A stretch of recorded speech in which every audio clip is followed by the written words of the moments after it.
Right, anybody that's not speaking just now, if you could put yourself on to mute so that we don't get any cross noise or anything in that line. Right, well, welcome everybody to the Kilsyth Community Board, the 1st of December. And I'm glad to see some new faces in it. And a particular welcome to Inspector Susan Ray. It's nice to see you here, Susan, and I know that you've just come into our area, and Neil has left for pastures new. I don't know whether these pastures new are worse than Kilsyth's or better than Kilsyth's, but you could tell us in a couple of years' time. Thank you, Chair. I'm sure David Steve is missing the area greatly. Right, and thanks very much for the work you've been doing so far. You're literally just in the door, and you've been making taking steps to sort things out. The other thing I would like to say just before we start, I'll just change this to full screen. That's better. Is that this will be the last meeting of 2021. And believe it or not, Christmas is only 3 weeks away. So they tell me. So right at this stage, I would just like to wish, and a big thanks to officials and volunteers that have come along, those that have participated in the community board since it started. And I just hope you all have a great Christmas, a nice holiday, a nice wee break, a good new year, because when you come back, I'll still be chasing police, council, NHS. We will keep you on your toes. So enjoy your holiday anyway. But you're not on holiday tonight, so we'll plough on. Matt or Gary, have we got any apologies?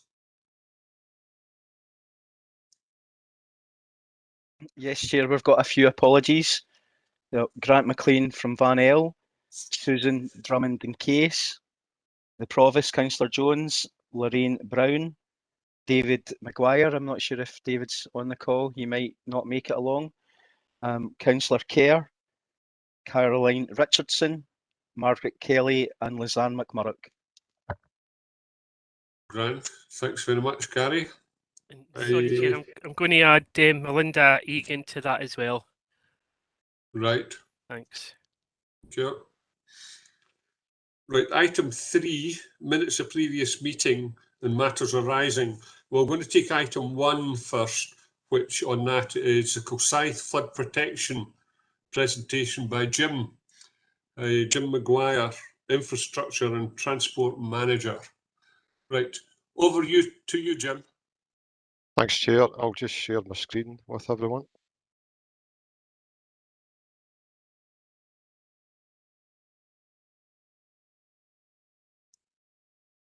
And hopefully you can see that now. I'll just move this other one across.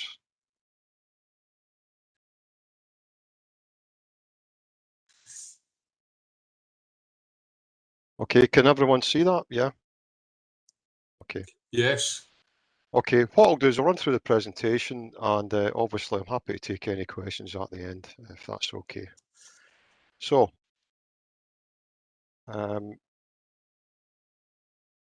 first of all, I just wanted to outline that we've undertaken a flood risk assessment management plan for the Kilsyth area. As everyone who lives in Kilsyth is well aware, it's an area that's vulnerable with flooding. And so we commissioned a number of studies to identify potential solutions to reduce risk of flooding to properties in Kilsyth. And there were 3 main objectives to that: to reduce the risk of flooding from the Garrow Burn, Colzium Burn and Ebrook Burn, to improve the health and well-being of the community, and to identify opportunities to improve the environmental condition of these streams. So it'd be useful just to put up a plan of the catchment area. And so to the west side, northwest side of the town of the Garrow Burn, if you can see my pointer there, that obviously runs into the town and joins the Ebrook at Burn Green before merging into the River Kelvin further south. The Kilsyth Burn runs through the Kilsyth Estate, across the canal feeder or Mill Lade, then becomes what's known locally as the Ebrook Burn through the Cavalry Park Estate, under Stirling Road and down into Burn Green, and then eventually joins into the Garrow and onwards to River Kelvin. I think it's important to point out that the canal feeder, otherwise known as the Mill Lade, connects into the reservoir, and then that overtops through the spillway and feeds the Forth and Clyde Canal. Again, you'll all be aware of the work that we're doing down at the Garrow Burn, where we're doing a river restoration project. We're realigning the existing Garrow Burn, and work in that's well underway and should be complete early next year. There's just some images of the work that's progressing at the moment. So to understand the flood risk for Kilsyth, we built a hydraulic model of the Garrow and Kilsyth Burn, and that was used to assess the areas at risk of flood, and let us see where the flood routes were and assess any options to reduce the risk of flooding. The model includes channels and structures along these water courses, as well as the general topography of Kilsyth, so it's truly three-dimensional. The model simulates a range of different flood events. These include extreme events and future climate change scenarios, which all will increase the likelihood of extreme river flows, not only in Kilsyth, but across the country. The modelling shows that Stirling Road tends to flood first, and that won't be a surprise to anyone who lives in Kilsyth. It floods first and most regularly, followed by the Burn Green Park area. For the more extreme and rare events, flooding is also predicted where the Garrow, Burn and Ebrook merge at the confluence. And as the flood events become more extreme, the depth and extent of flooding in these areas increases. So what does that mean? So we've got a series of plans here that show model flood events for different scenarios. So I've got a 1 in 10 year event. So what that simply means is a 10% of this happening in any given year.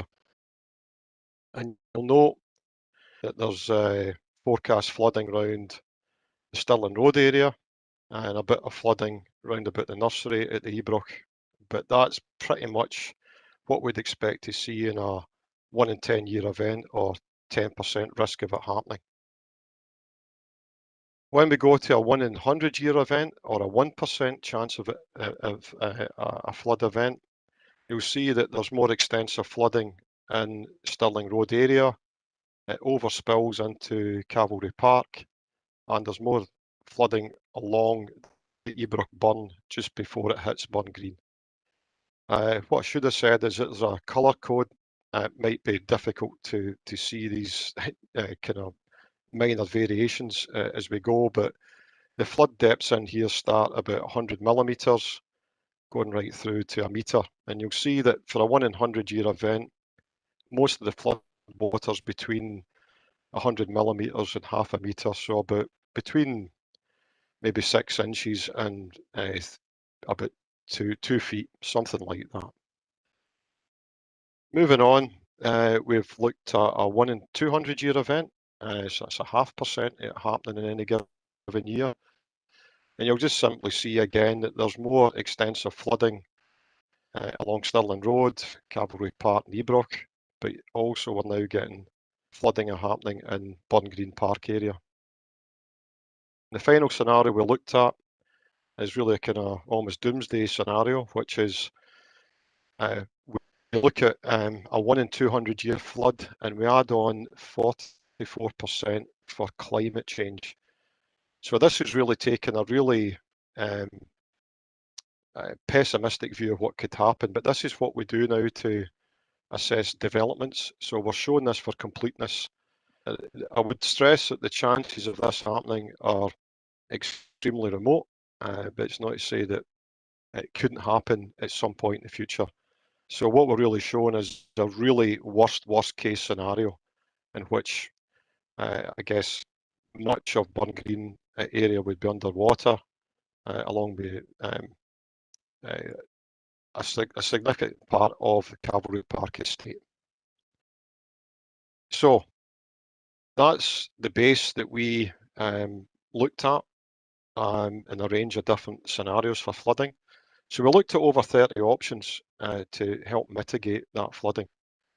So that included building areas to hold back floodwater upstream, increasing the capacity of channels and structures, land management measures to slow water from upstream catchment, and that could be putting in increased woodland planting, changes in land drainage, using the canal feeder to divert flood water away from the town, and then the kind of last thing really is protecting individual properties through measures such as flood-proof doors.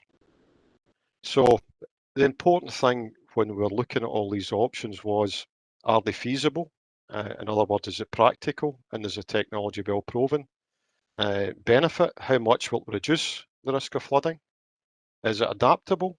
And can the option be adapted for climate change? So I showed you the 44% sort of doomsday scenario. Health and safety, can it be built and operated safely? And that's a really important consideration that I'll touch on as we go through the presentation. Environmental impact, are there potentially significant benefits or impacts to the environment? Social, what effect will it have on residents, businesses and recreation? And importantly, relative cost, does it provide value for money compared to the other options? So I'm not going to go through 30 different options. We're just going to show you what we think is the preferred solution. So the long-term solution, and I touched on it earlier, is to use the canal feeder or mill lade to divert some of that water from the Garrow Burn and the Kilsyth to the reservoir and on to the canal. Now this would require the construction of 2 control structures or valves on the Garrow Burn and at the Kilsyth. The one at the Kilsyth or the Ebroch is effectively where we've got the penstock valve at the moment that you're probably familiar with. So it's replacing that with a valve, and that would be controlled electronically and remotely. Unlike the penstock where someone literally has to run up and operate it, and it's not very scientific how much you open or close it.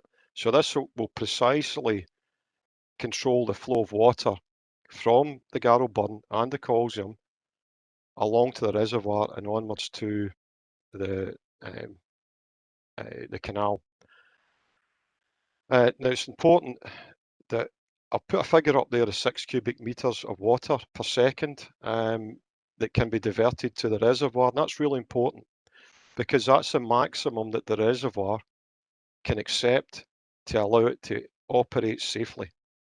That's really important because if we overload the reservoir, it puts the spillway at risk and the risk of catastrophic failure that would cause widespread flooding to Kilsyth. So it goes without saying that we don't want to put anything in here that could put that at risk.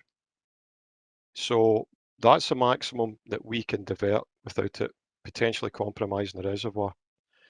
What that does is it provides a good standard of risk reduction to most of Kilsyth. And what it shows is that we've got less than a 1% chance of flooding to landed property in any one year, and a 1 in 100 year event. And I'll show you some plans of that in a minute. But that would reduce predicted flood damage to the town by over 1.6 million over the next 50 years.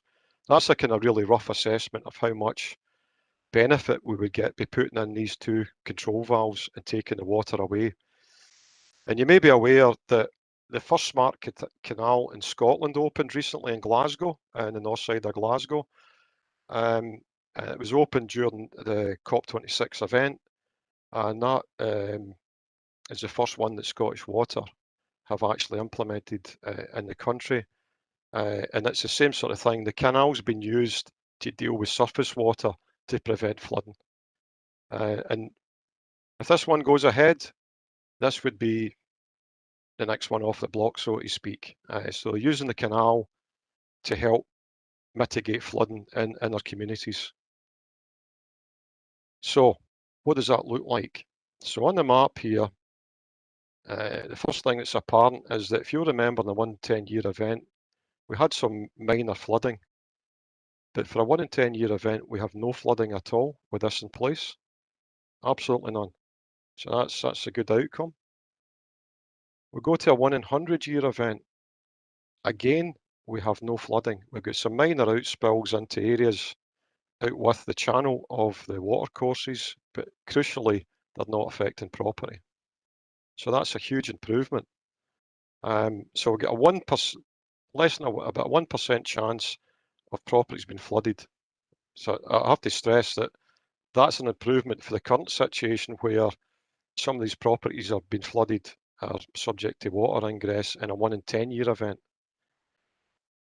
When we go to a 1 in 200 year event, you'll also see that the Cavalry Park area, where the Ebroch runs through, Stirling Road, and most of the Ebroch also has flood immunity in a 1 in 200 year event, but we do have some localised flooding in the Burn Green Park area. So whilst it's not solving all the problems in a 1 in 200 year event, it's much reduced, and it allows us then to just focus on perhaps other mitigation measures for the Burn Green Park area in a really, and this is quite an extreme event, 1 in 200 years. I want to stress that. What's more commonly going to happen or you'd experience is something more like a 1 in 100 year event. This is, at 1 in 200 is still very rare. And for completeness, I've showed you the doomsday scenario again. And whilst it does show flooding in Cavalry Park, Stirling Road, Ebroch and Burn Green, it is much reduced from the previous slide that I showed you with no mitigation at all. So don't pretend that this is going to solve all the problems for every scenario that could happen in Kilsyth. But what we're saying is for most eventualities, it's going to help solve the problem. So, touched on it earlier, there is limitations in using the canal feeder. Reservoirs are regulated, designed so that they can cope with extreme floodwaters and they can overflow safely. So that's why we're limited to how much water we can divert and why we can't just take all that extra flood water and put it into the reservoir. So we're maxing out what we can sensibly take out of these two watercourses. Now, we've already been in discussion with Scottish Water on this. They've already assessed that amount of flow, and they've confirmed that they can accept that 6 cubic metres per second of flood water. So the solutions I've showed you, we've already had acceptance in principle from Scottish Canal, that can operate safely.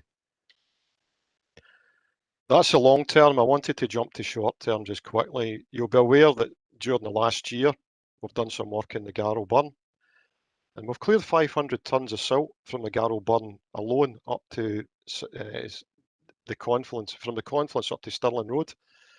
And we've also cleared vegetation along the Ebroch up to Stirling Road. And we've got more works planned. So next year, in fact, starting now, we're going to be continuing with clearing silt from the Ebroch up to Stirling Road, clearing vegetation down to Blackberry Street, and applying for a licence to clear silt along this length, and then clearing that whole section out downstream. So the bottom 3 images are really the bits we've still to get to, but I want to give you an assurance that we're planning to do it, and work's already starting just now, and will continue into next year. So Next steps, we are going to publish a non-technical summary on the council's website in the next couple of weeks. It'll be slightly more detailed than I've showed you in this presentation and a bit more user-friendly maps. We're going to continue to implement the short-term improvement measures over the next 1 to 2 years. And then we are going to enter into detailed discussions with Scottish Canals to agree a memorandum of understanding by the spring. So we need to put in place, there's a whole load of work goes behind this. We think we've got a solution to the problem, but you'll appreciate this is quite a complex issue, and we need to work with Scottish Canals to get to that solution and agree it and make sure it's workable, passes all the safety tests, and then it can be hopefully implemented as quickly as practically possible. And what we want to do is come back and update the local community in progress next summer once we've had these discussions with Scottish Canals. So that's really the presentation, and I'm happy to take any questions that anyone has at this time.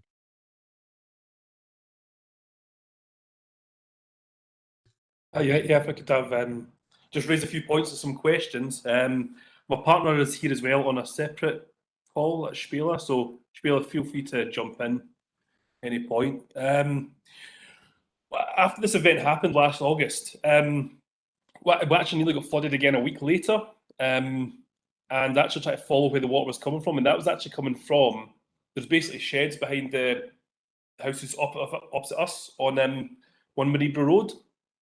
This is just off Stirling Road, so I should explain that. Yeah. And the water was coming directly from Mill Lade, so that's an issue. I know there's some trees that have fallen in there. I'm not sure if that's part of that, but that's an issue that's maybe not been raised yet.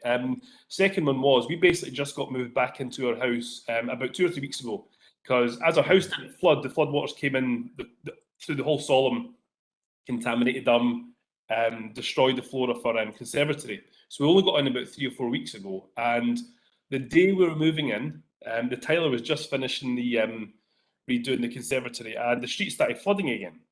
And we're like, oh, not again, you know. And I decided, I noticed the last time we got flooded, the water was coming from Stirling Road from the east side up Calvary Park, and that's where it came through. And the only reason it stopped is because the fireman actually broke a hole in the wall where it says Calvary Park and diverted the water. But when this happened a few weeks ago, I looked out and it goes, oh, the water's coming from the opposite side, where you've talked about the other control tower would be further up towards the kind of, which was it, Garrelburn? Garrelburn, yeah. So I decided, it was quite late later, I decided to just walk up and see what was causing this, because it was coming down like a river down Stirling Road, and basically ends up in our street because it's the lowest point. Followed it all the way up, followed it up Tackmeadown Road, and actually found out where it was halfway up a road that goes up towards the golf course. So when you're walking up towards the golf course, you're about halfway up, there's a ditch to the right-hand side, and a small kind of muddy pathway. I've not actually been there myself in the daylight, I don't know, this is at night. And the water was basically running that way, that basically runs off into Garrelburn, and there's a big metal grate, that was all blocked, and basically I was standing there hanging onto a tree, pushing all these leaves down a tree, trying to divert the water, because it was literally like a river coming down. And luckily, somebody that was lives a few houses down says, "Oh, this happens every November. I usually keep an eye on it." So I went back home, got a spade, came up, tried to keep it down. He basically says it's runoff from the golf course. So apparently, rather than them having 2 or 3 drainage systems, they basically have one big. All the runoff off the golf course basically hits this ditch. It's supposed to go into Garrelburn, but if the grate's blocked up with leaves, it basically diverts down Tackmeadown Road, gets onto Stirling Road, turns round, and then basically lands in Maribra Road. So that's a major issue if water's getting diverted from Garrel. I think that bigger map showed from there, and that's diverting that way. I don't know if that would make it a bigger issue, but that's yeah, it's a concern. Well, essentially what we're doing is we at the moment, the way the Mill Lade works is that when the penstock's pushed down, as you're probably aware, it just pushes the water up. It goes into the Lade, and that's, if I can put it, it's not exactly scientific, if I can put it that way. So what we want to be able to do is make sure that we've got the ability to operate these remotely, and we can actually monitor how much water it would actually be Scottish Canals that would do this, but they can actually measure and monitor how much water is actually being diverted from both the Garrow and the Colzium into the Lade. The things about that you pointed out about grills, etc. We do have our team go out and inspect these on a regular basis, and the challenge we always have is that we know where a lot of these block, and it's it's right across our whole network. So we do go out. There's some of the structures that we've cleaned out 10 times in the last year. And it's various things that can block it. It could be a tree, it could be someone's thrown something in that just blocks the grill. So we do try our absolute best to make sure that these are cleaned and inspected on a really regular basis. So the other thing that we are going to do to make sure that we don't have floodwaters backing up is that we're going into, and this would happen in the Mill Lade as well. We want to go out and clear out as much vegetation as possible, because what's happened over a long number of years is there's a lot of new trees sprouted up in there. They're dropping leaves. It just blocks the channel. And the work we've done down in the Ebroch, which you would hopefully have noticed quite a significant difference if you take a walk down there. We're actually going to go further with that in Ebroch, but we want to make sure we clean that all out and minimise the amount of debris that's going into the watercourses, and minimise the potential for these grates at the culverts to be blocked. So yeah, that's a big part of what we're doing. We're actually spending a fair amount of money this year and next year tackling these very problems, because we understand absolutely, how difficult it's been for folks like yourself being out of your home for a long period of time, and the stress that causes. Hi, it's Bella here, Jonathan's partner. I know it's a bit weird, we're not in the same place. Just to quickly... Hold on a wee second. Jim, can you switch off the screen share? Because I can't see who wants to speak. Yeah, I'm just trying to get that off just now. That's hopefully it now. Sorry. Right. And anybody who wants to speak or that, could they use the hand button so that you bring up your hands? Right, Spella, over to you. If I've got your name right. Yes, you did. Thank you. And sorry for not putting my hand up. I'm on my phone, so it's a bit that's okay. Functionality. That's okay. It's just quickly to add to obviously Jonathan's point. We were quite surprised to learn about how golf course issues potentially with water flow can affect our house, which is nowhere near the golf course. So that's something that I would be interested to find out more if that's ever been pointed out in the past. And just to kind of go a bit further back, also to the point that Johnny's made about obviously in August 2020 with that flood, the emergency services broke through the wall, which is at the entrance of Lochan Road. So the new house is up the hill, and that's now been rebuilt. And I did already raise that with the councillor, and I understand it is essentially private property of Dawn Homes or whoever it is, but it's a small little thing but it was very effective on the day, and it is a bit concerning that going ahead that's been totally rebuilt where it's clearly been knocked down for a reason on that day. So it would just be there could be a better solution at that place to basically help redivert any water that could potentially still show up on Stirling Road into the burn behind that wall, if that makes sense. Yeah. Jim? Yes, I can answer that, Chair, thanks.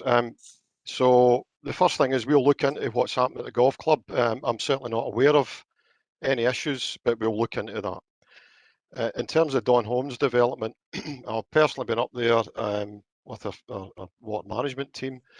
We looked at this about maybe 6 weeks ago, and we noticed, we were aware of the wall being knocked down, the reasons for it. But the absolute low point in that road is actually slightly further along. There's actually a drop curb there, and it was designed so that flood water would run off Stirling Road through that area, where the Suds Pond is in the Garrow, for the development, or Debrook, sorry. And what we did is we contacted Dawn Homes, and they went and cleared all the vegetation out it. You'll be aware of that. They scraped back the bit at where the the flow is to go at the back of the footpath has all been graded back to the Ebrook. And so if we have any more flood events, it won't be necessary to knock down the wall. The water will actually flow naturally at that point over the top of the footpath and down the channel that's been cleared to the Ebrook.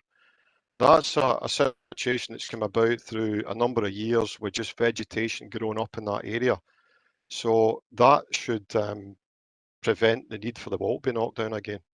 So yeah, hopefully that answers your question.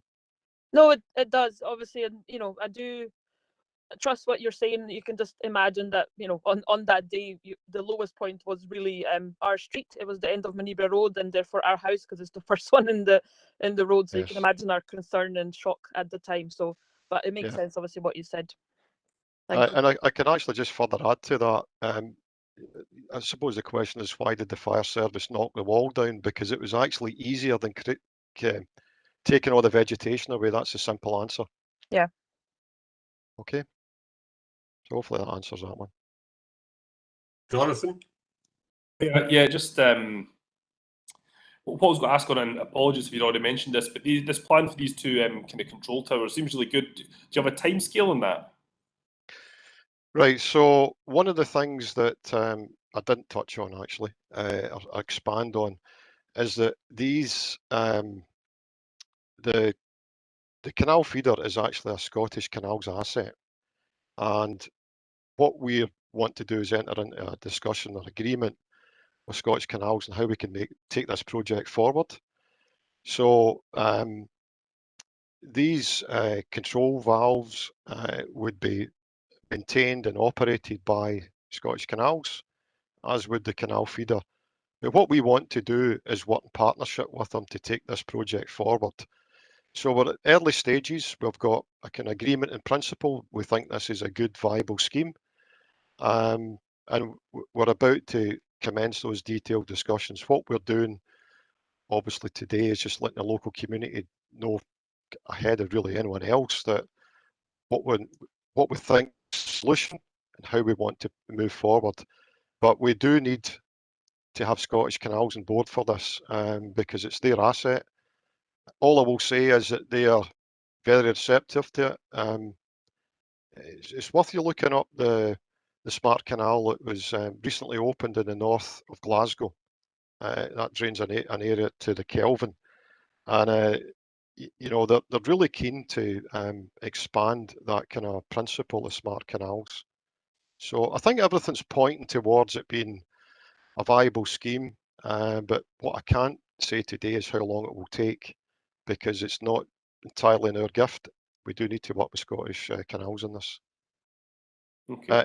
Just to add to, I guess, obviously you've got real concerns. I can understand that. That's why we as a council are doing what we can at the moment to clear out these water courses, minimise the chances of it, flooding again. And actually at the Donholm site, downstream from the bridge, we're making arrangements to go and clean all the silt that's built up under there over a number of years.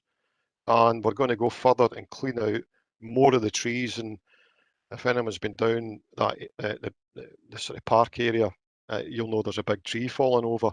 So we'll be clearing that away, taking more vegetation in due course. And really what we're trying to do is minimising the chances of it happening.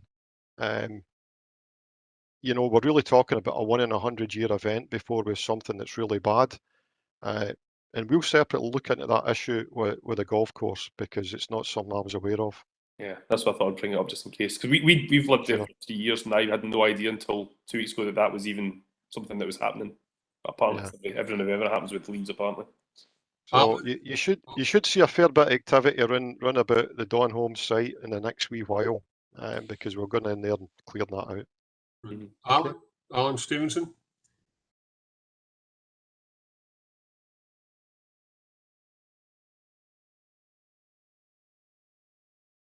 If Jim could get in touch with me, we could have a discussion about the golf course drainage. I know exactly the area he's talking about, that's been talked about, the grid that might block. There might be a solution to that. Jim, just for your Yep. information, Alan is the secretary of the golf club. All right, okay. Well, So- we'll get in touch with you then, Alan. That's fine. Okay, there's just another point I wanted to ask. I noticed that the reservoir spillway goes into the canal feeder, but it also diverts into the Kelvin. Mhm. But it seems to be it seems to split into the Kelvin. Is that monitored? Will that be monitored, or is it just simply the water just divided between two? Well, I don't know how precisely that splits, but what I can say is that's why we're limiting the flow to 6 cubic meters a second, because that's what Scottish Canals have assessed as a safe amount of water to take.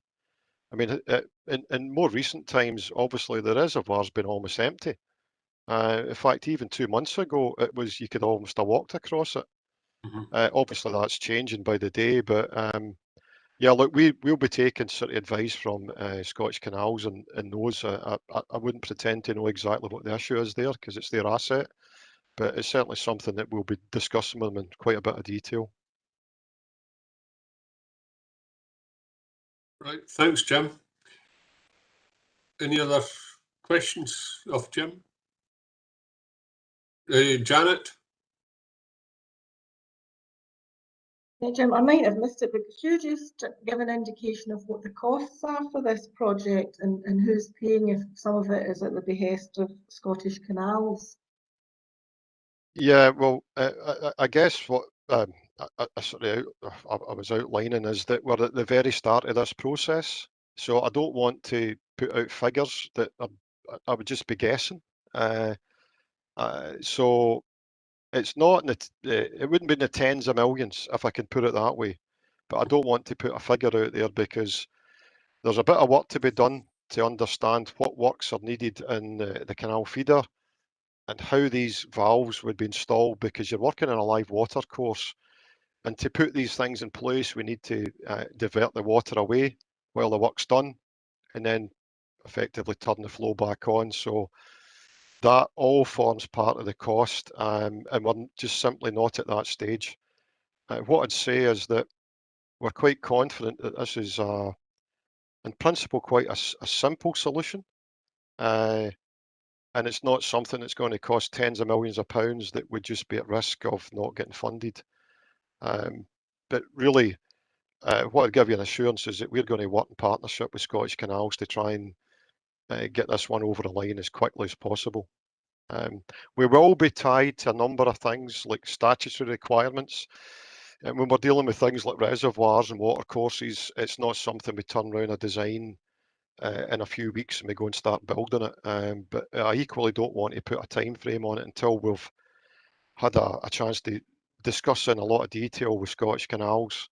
And that's why we want to come back and provide an update next summer once we've had some time to go through this in a bit more detail with them, and hopefully a better idea of potential cost and timeframes. It's just simply too early at the moment to put a number on it. Just to say, I mean, obviously we welcome the fact that work has been done and is about to be done in the short term, removing the silting and clearing the water courses. But from what you've said, you're still at an early stage with the discussions with Scottish Canals. You don't have any costings, you don't have a firm agreement, and there will be, among the residents of Kilsyth, a degree of frustration, and certainly for some of us that have been involved in progressing this through the Community Council, a fair degree of disappointment that the engagement of Scottish Canals has still got some way to go before we get a result. Because from what you've said, realistically, you're not even going to be able to start until probably later on next year, and that'll be us 3 years down the line, which is quite a long time scale to resolve this problem, which could be immediate this winter. Yeah, I think Nicole wants to come in and that. Yeah, Nicole? Thanks, Chair. So the reason I'm coming in, this is an area for which I have responsibility.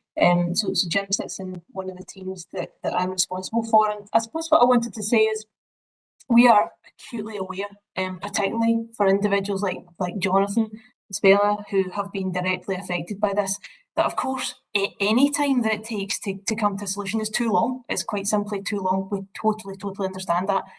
But also, I hope in the presentation that Jim's given you tonight that you can see the absolute complexity of the catchment that we're dealing with and the natural environment that we're dealing with.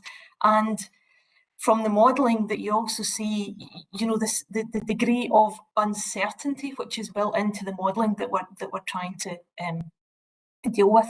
Now, Jim, you'll note, said he didn't go through all 30 options with you. I can assure you that the team and the consultants that we have working with us have worked extremely hard over the last year. But I also appreciate that it is another year, okay? And Jonathan and Spela have highlighted that, of course, there are continued concerns. We absolutely understand and appreciate that as well. The water management team, perhaps unfortunately, are dealing with issues like this day in and day out. So what we have undertaken to do is, now that we do have, to be honest, quite an innovative, it's the genius of it is that it's so simple in terms of the use of it as a smart canal. Jim's outlined that in terms of Scottish Canals business plan, etc., that it's something certainly that they are extremely keen on. And of course, during COP26, they have shared a great degree of detail about the Glasgow Smart Canal. This offers a real alternative, and the genius of it is in the fact that it is relatively simple.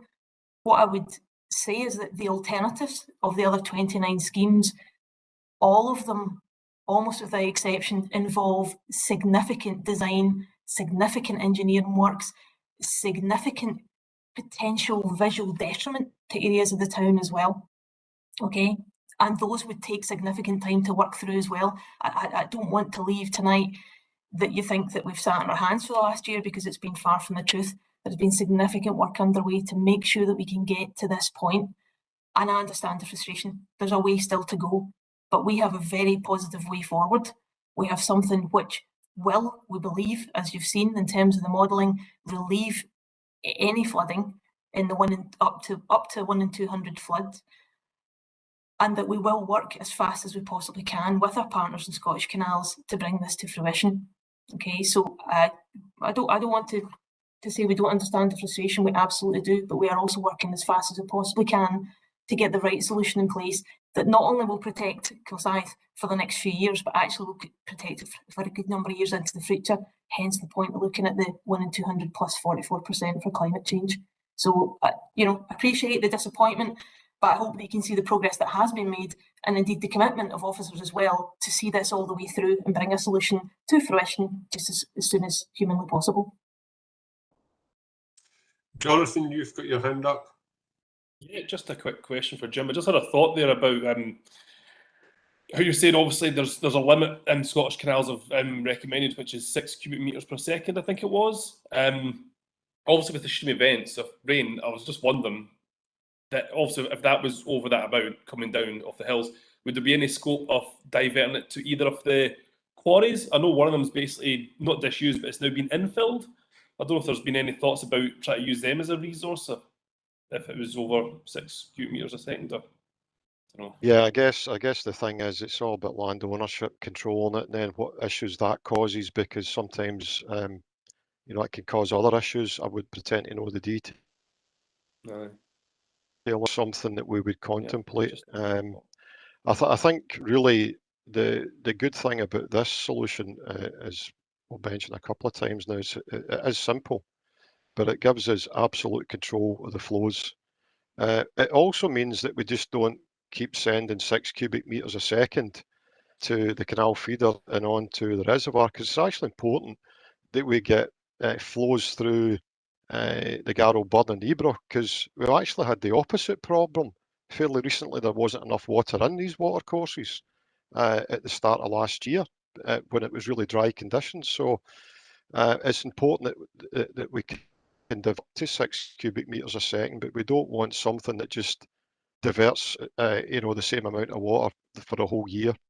And we certainly don't want something where somebody's got to run up in the middle of the night and turn it on and off. That goes without saying. So I think that would, having that absolute control would give peace of mind. And we absolutely, as Nicole said, understand the frustration. It'd be great to have it in tomorrow, what I can say that from my team, Nicole, myself, we'll do everything we can to push this forward.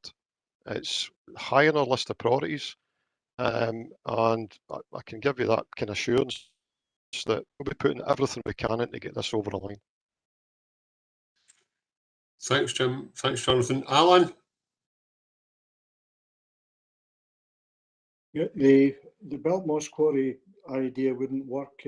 It's too high to divert water into. The way it's been designed is it's going to run from east to west, so that any water that does accumulate up there will be shed into the Garrel Burn. There is a pipe already built to accommodate that, but it's probably too high to catch anything, certainly from the east side.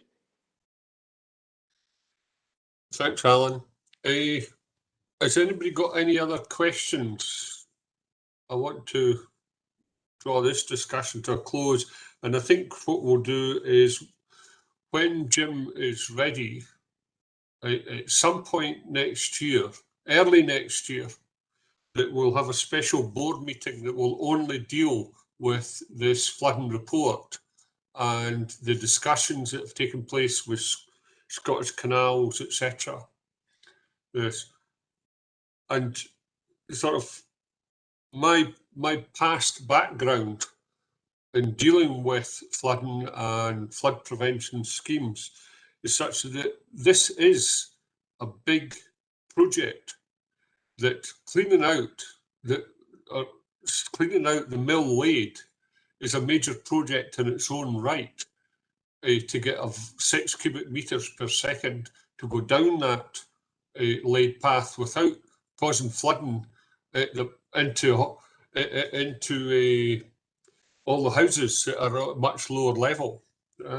So yeah, Jim, certainly you'll have your hands full on that one, and trying to find a solution for it all. And having worked with Scottish Canals just recently, over the last few years, Scottish Canals are cooperative. They'll work out and help in any way possible. So I do see the thing improving, and certainly the work that Jim and his team have done on the Garrel Burn and on the Ebroch, and still to clean out bits of the Ebroch, that will make a difference in the volume of water that can go down there, because it's not partially blocked with vegetation and silt. And that's going to be an ongoing matter, keeping these two waterways flowing clearly and fairly fast, so that we prevent as much flooding in that area as we possibly can. So if there's no more questions, right, well, thank you very much, Jim, for your time, and feel free to get on with your evening, or you can join us for the rest of the evening if you so wish. Well, thanks, Chair. Well, I'll actually go and do some other things if that's okay. But what I did want to say is, I've actually sent a PDF copy of the presentation I've given to Nicole, and that can be shared with all members. It's essentially now public after this meeting. Yes. So it can be shared and you can have a look at it, and hopefully you can see in a wee bit more detail the things I've gone through in the presentation tonight. Jonathan was asking for a copy of the report, but I think the best thing to do is to deal with the report that you are going to create from the technical report. Yes, so yeah, I'll just quickly cover that. So we could send a copy out after tonight of the presentation I've just given you. We're doing a more detailed, what we call a storyboard, that will go on the council's website, that will allow you to go in and look at it on a screen. There'll be a bit more information, a bit more detailed maps. We took the decision to do that rather than trying to publish a report that I think is about 40 megabytes. It's actually impractical to share it with you. It's hundreds of pages. It's got loads of appendices. It's very complex. And to be honest with you, it's not a very enjoyable read. Okay. So we're going to give you all the information you need in a kind of more detailed version of this. And we'll try and then work on a summary report that we can publish early in the new year if folk want a bit more detail. But the whole report, honestly, it's too much to read. You wouldn't get through it. So we'll try and come up with something. If somebody wants a bit more detail, we're working on a shortened report that we can just publish early in the new year. So you can get this presentation after tonight. The more detailed one will go on the website, and then we'll publish a kind of bridge report early in the new year. Right. If that's okay. Thanks very much, Jim. Not at all. Well, Thanks enjoy for your the time. rest of your evening. Yep. Thank you. You too. Good night, Jim. Thanks. Bye now. Right. The next item 3.2, is relating to the minutes of the previous meeting. That everybody got a copy. Could I have a proposer for these minutes? Hand up's enough. Nobody? They must be rubbish minutes. Right, there you go. There's Alan proposing them and Heather seconding them. There is no repercussions for anybody that wants to propose and second the minutes. Now, items arising from these minutes. Probably the best thing to do is to go to the back page, which is the Community Board action sheet. Right.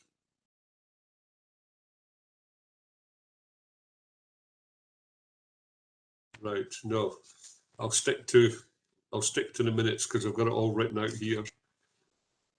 Alan, you raised a point about the effectiveness of the CCTV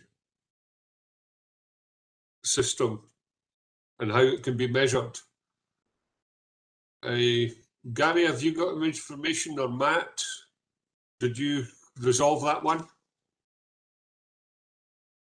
We did share earlier after the last meeting, Chair, some of the kind of the visuals in relation to that with yourself and Alan about that. And we've asked the team who deal with the CCTV to give us an idea of how they measure effectiveness in relation to the work. We did have a bit of discussion at the last board about that as well, about some of the things they do in terms of detecting crime, etc., missing persons, and the real benefits of utilising CCTV. But I have passed on to the team a further request in relation to how that's measured, etc. As soon as I have something available, I'll share it with you, Chair, and then we can determine how to best share that with the board. Grand. When item 9.3 on the page, the Scythetown Vision. Gary, you've got some notes on that because Craig McIntyre's off on holiday just now. Yes, that's right, Chair. Just a very short update from Craig's manager, David Greer. So David has confirmed that the intention is to come back to the next community board meeting to provide a presentation on where things are at. And they hope that it will be nicely timed to coincide with the planned release from the Scottish Government in terms of their action plan for town centres. Right. Anybody got any comments? I have my concerns about that, Gary, but what I'll do is I'll raise that as the year goes on. I think waiting until March, until the Scottish Government's done their thing, I think what we need to do is we need to look at getting the Town Vision discussions underway. The Scottish Government's plan is not going to really affect the practical element of what we're doing. That will support it, and North Lanarkshire Council has actually made a decision to run with these, and what I would like to do is start having a meeting with the community and the officers sometime in January to get the ball rolling on it. Yes. The flooding report we've had.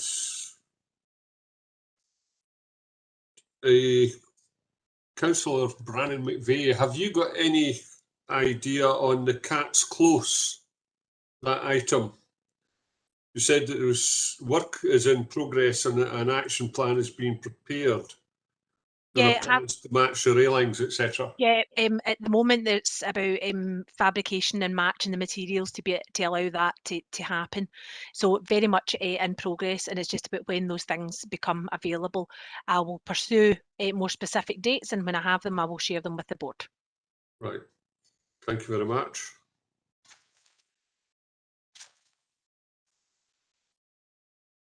The one entrance to Balmalick Primary School, I've actually written to Lisanne McMurray, the head of Community Matters, asking to bring this to a conclusion. We started that off, or the Community Council started it off on the 23rd of November last year. So I'll wait on.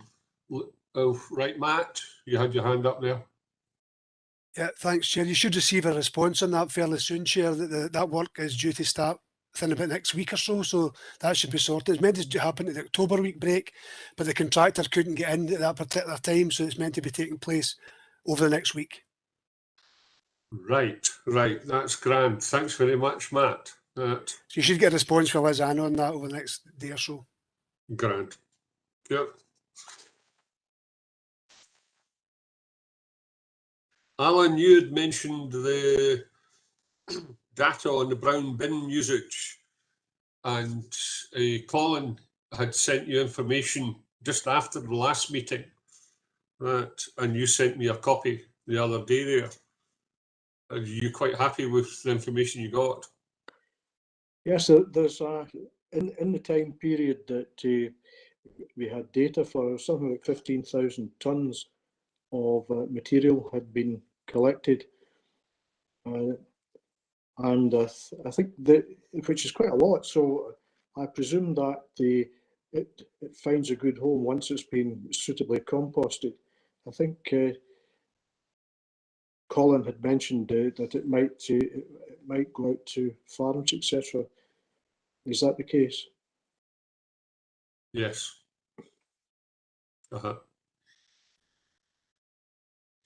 Thank you. I think that's the only items that I had. Does anybody else have any matter that they want to raise? Nope. Grand.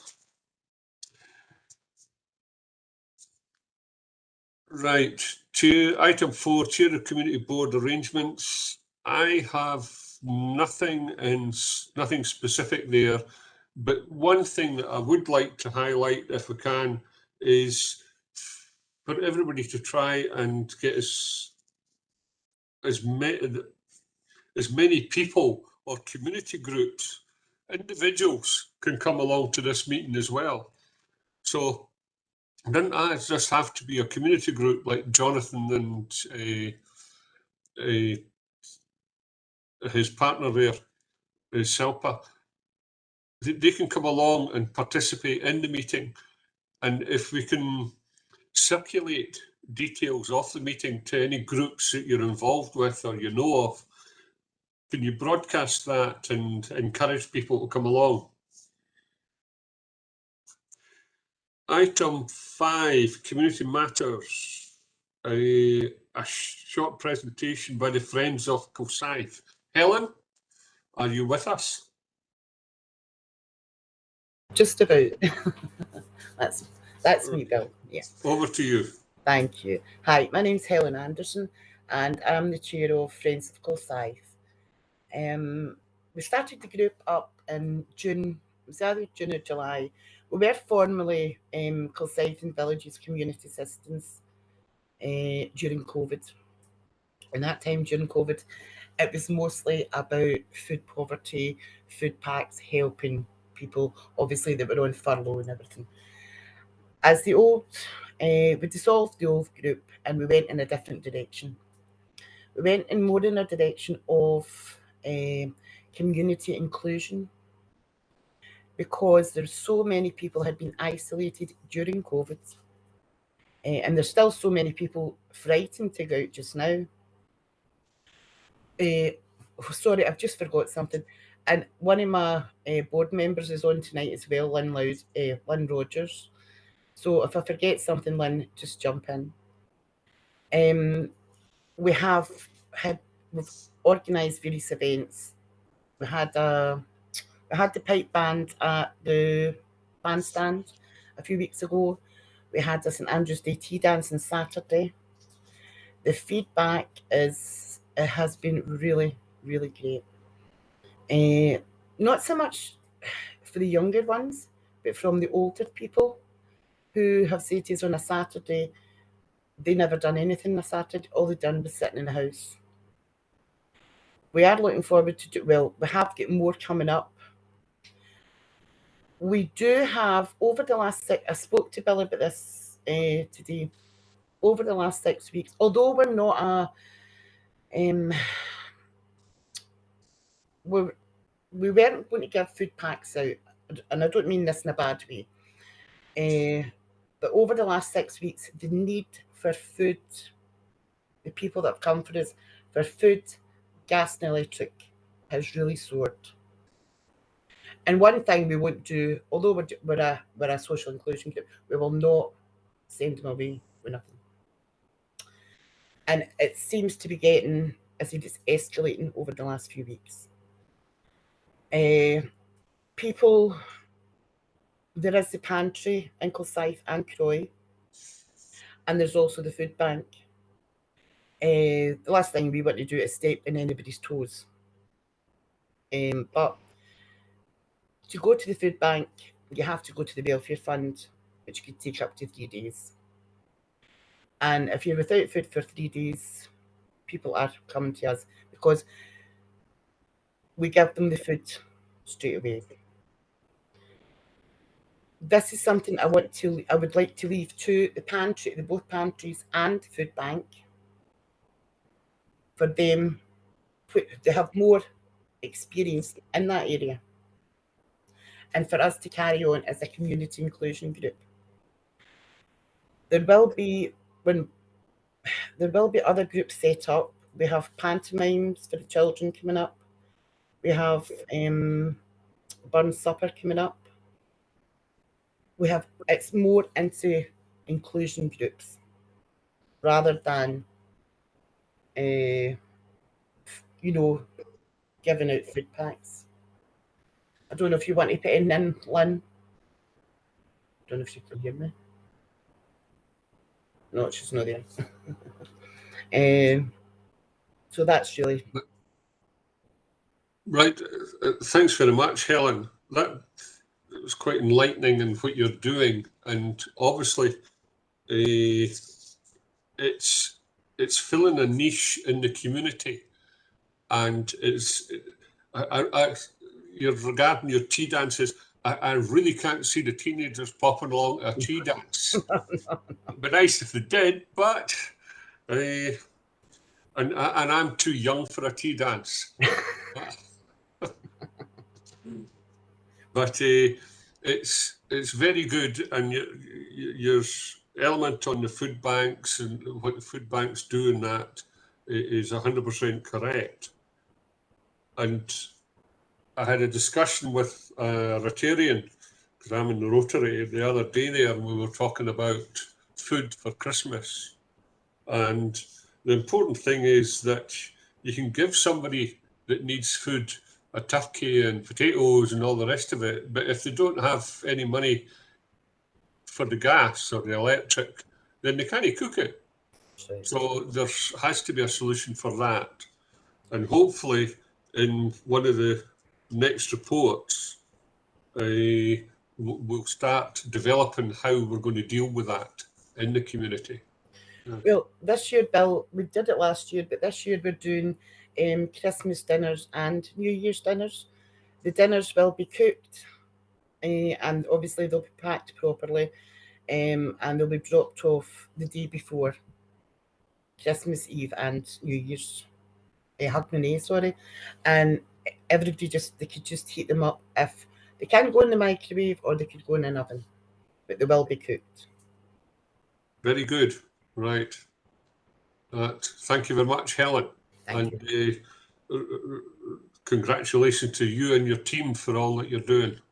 Thanks. Thank you. Thank you. We'll speak soon. Any questions to Helen?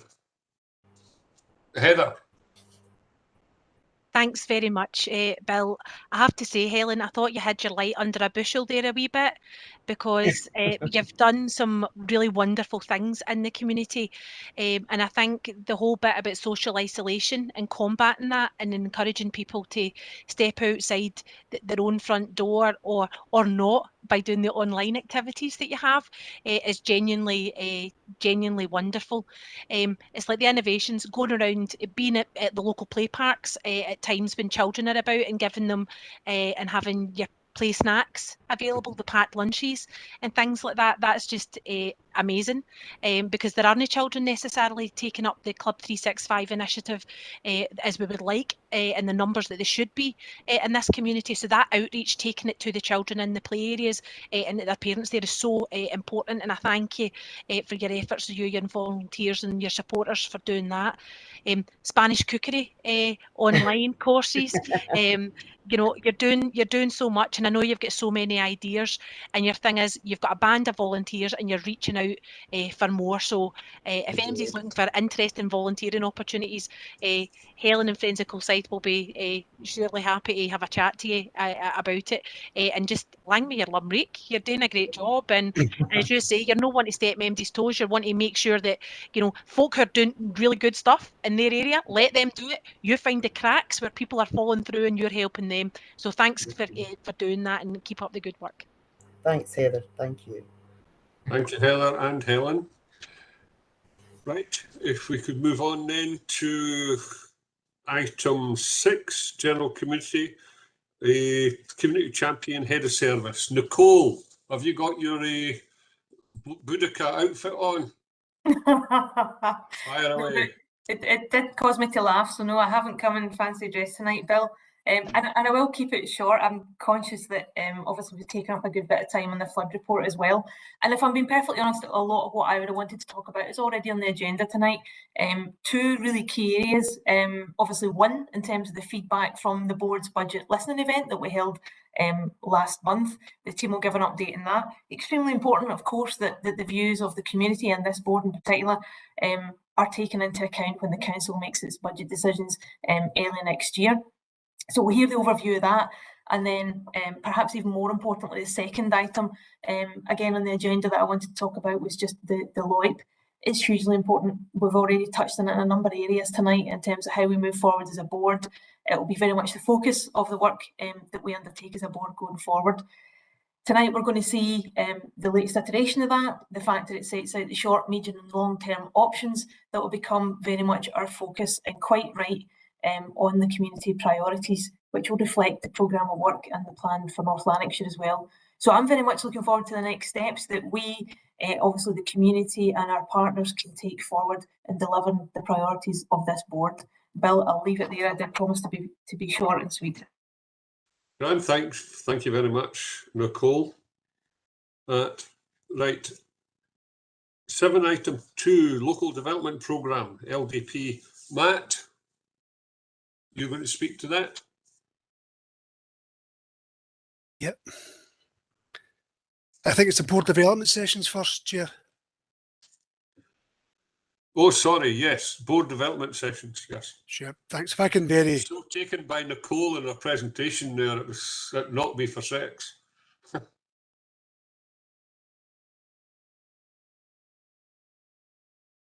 I could just very briefly share it's just this presentation on the board development sessions that we're going to be taking forward. Just to thank everybody who took part in the learning needs, training needs analysis that took place a wee while ago, and to thank everybody for their inputs in relation to that. Just to let you know, we're now we're compiling that information further.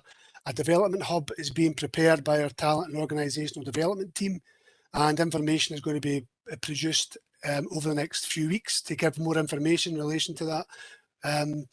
Just to give you an idea of some of the things that have been raised, we touched on this at the last meeting, but this gives us we've tidied this up a bit now in terms of the issues that have been raised in relation to the training needs analysis, ranging from the role of the board members through to general partnership working to specific issues such as the LOIP has been mentioned earlier, local development programme, community asset transfer, just for some examples in relation to that. These are the key issues that have been raised at the moment.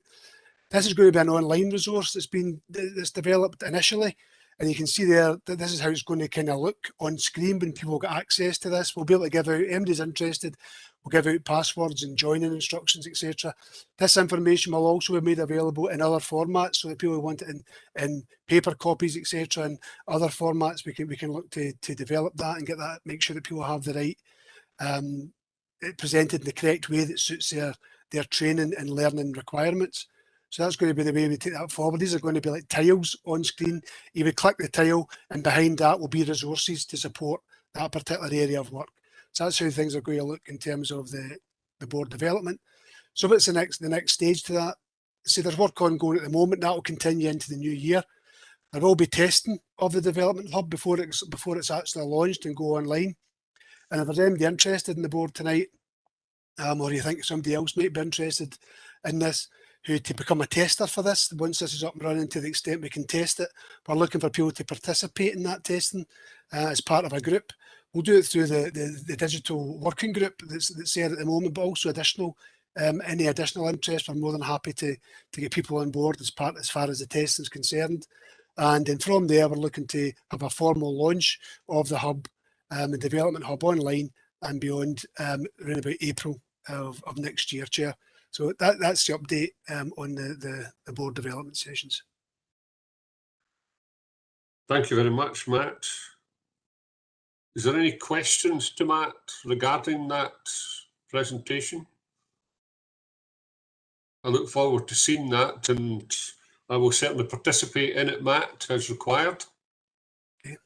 Thanks for that, Bill. We'll take a note of your interest in being part of the testing, if you wanted to do that. Yes, absolutely.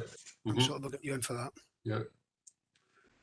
Right, item 2 of that, local development programme, LDP.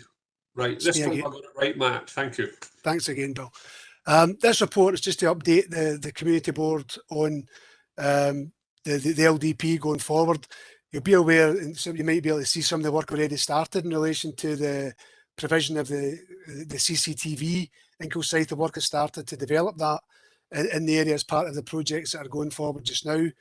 There's one other thing I wanted to update you on in relation to that project is that, again, you're aware we've had further discussions, and since that report was produced, with discussions about trying to source funding from a variety of sources to fund the works that are required. And we've been successful, as said in the past, and previously getting funding from colleagues in Housing Solutions to support the work, but we've now also got further funding from colleagues in active and creative communities.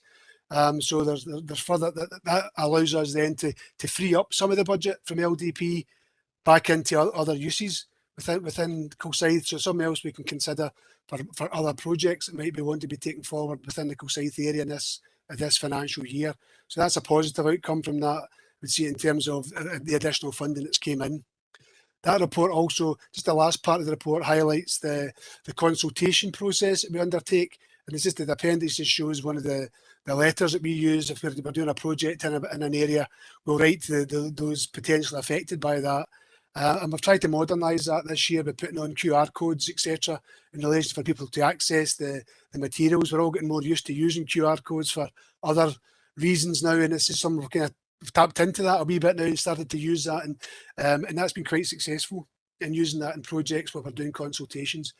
The Rennie Road project, just to update, that has been probably 99% completed. Now there's a wee bit of work to be done in the pathways, but the Rennie Road project is now almost complete in the first stage of that. So that's really my update on that, Chair. I'm happy to take any questions. Thank you, Matt. Any questions to Matt on that report? Or anything that you've said? No? I did notice up in the Rennie Road that all the security fencing had gone from the roller park, etc., and that they were beginning to sort out the footpaths. So I look forward to trying that out. Yes. I'll get my skateboard out. Right, if there's no questions to that, item 3 on that, local outcome improvement plans. Lloyd, Gary, do you want to speak to that? Thanks, Chair. As everyone's aware, an updated paper was circulated to board members, providing the latest update regarding the local outcome improvement plans. As you'll be aware, the LOIP for all the community boards have now been published on the council website and distributed a couple of weeks ago to board members. Work is now underway to create subgroups linked to our priorities. The subgroups will be a key driver for taking forward local actions to address local needs, with a specific focus on addressing and reducing inequalities. In the paper, information is provided about the implementation and operating model that will be used. It highlights the shift to action and the intention for the LOIP to provide focus for the work of the community board, as well as the partnership activity at the local level. A key element of each LOIP is that it enables a more focused approach with one clear set of priorities. For Kilsyth, the priorities, as you're aware, are digital inclusion, food and financial insecurity, health and well-being, improving the environment with a focus on Kilsyth Town Centre, youth engagement, public and community transport, and targeted action within identified communities across the board area. Moving forward, officers from the Community Planning Partnership, along with representatives from the Community Board and other interested parties from the wider community, will come together to form subgroups to progress the identified priorities and initial actions that are contained within the LOIP. Every effort will be taken to connect to existing structures already in place and to involve more people from the wider community. It is anticipated that some development time will be required to get subgroups operational and the appropriate local people and partners involved. As mentioned by Nicole, the LOIP will run through to the end of 2026, and because of this, we're able to start considering our plans for the short term, the medium term, and the long term, and this has been also outlined within the paper.